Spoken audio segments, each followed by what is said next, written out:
పంచతంత్ర కథలు. అనగనగా ఓ రాజు. ఆ రాజు పేరు సుదర్శనుడు. అతనికి చెప్పుకోలేని కష్టం వచ్చి పడింది. అదేమిటంటే, నలుగురు కొడుకులున్నారు అతనికి. ఆ కొడుకులకి ఆటలంటే ఇష్టం, పాటలంటే ఇష్టం, చదువంటేనే ఇష్టం లేదు. బాగా చదువుకొని శాస్త్రాలని వంటబట్టించుకుంటేనే కదా గొప్పవారు, రేపటి రాజులు అవుతారు. కానీ చదువంటేనే ఇష్టం లేదు వాళ్ళకి. అలా అని శుద్ధమొద్దులా అంటే కాదు, బుద్ధిమంతులే. రాజుగారు ఈ బాధలోనే కొలువు తీరారు. పండితులతోనూ విద్వాంసులతోనూ రకరకాల చర్చలు చేశారు. ఆ సందర్భంలో ఓ పండితుడు ఇలా అన్నాడు: మనిషి డబ్బుతోనూ అధికారంతోనూ యవ్వనంతోనూ అవివేకంతోనూ జాగ్రత్తగా ఉండాలి. లేని పక్షంలో ఈ నాలుగింట దేనితోనైనా చెడిపోయే ప్రమాదం ఉంది. కలగలిసి నాలుగు ఉన్నవాడు ఇట్టే చెడిపోతాడు.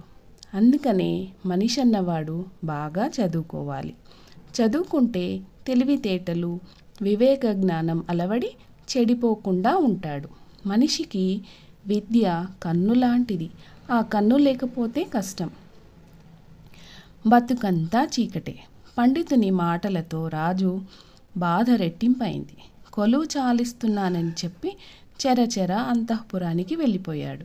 రాజు కొలువుని ఇలా మధ్యలో ముగించిన సందర్భాలు లేవు. ఉత్సాహంగా కొలువు తీరే రాజు ఇటీవల నిరుత్సాహంగా కొలువు తీరడం, ఏదో బాధలో ఉన్నట్టుగా కనిపించడం పండితుల్ని, విద్వాంసుల్నే కాదు, మంత్రి రాజదత్తుణ్ణి కూడా కలచివేసింది. పిల్లల అరుపులు, కేకలు వినవస్తోంటే అంతఃపురం కిటికీలో నుండి కిందకు చూశారు రాజు. ఉద్యానవనంలో తన నలుగురు కొడుకులు అల్లరిగా ఆడుకోవడం కనిపించింది. కన్నీళ్ళొచ్చాయి అతనికి. ఎంచక్కా చదువుకున్నవారు పిల్లలు, కానీ వీళ్ళేం పిల్లలు? వీళ్ళ వల్ల తల్లిదండ్రులకు పేరు ప్రఖ్యాతలు రావు సరికదా. దుఃఖం ముంచుకొస్తుంది. తళుకు బెళుకు రాళ్ళు తట్టెడు ఉండడం కంటే ఒక్క రత్నం చాలంటారు. అలాగే కౌరవ సంతానంలా 100 మంది మూర్ఖులు కొడుకులుగా ఉండే కంటే ఒక్కడంటే ఒక్క గుణవంతుడు, ధర్మరాజు లాంటివాడు ఉంటే చాలనుకున్నాడు రాజు. దేనికైనా ప్రాప్తం ఉండాలి.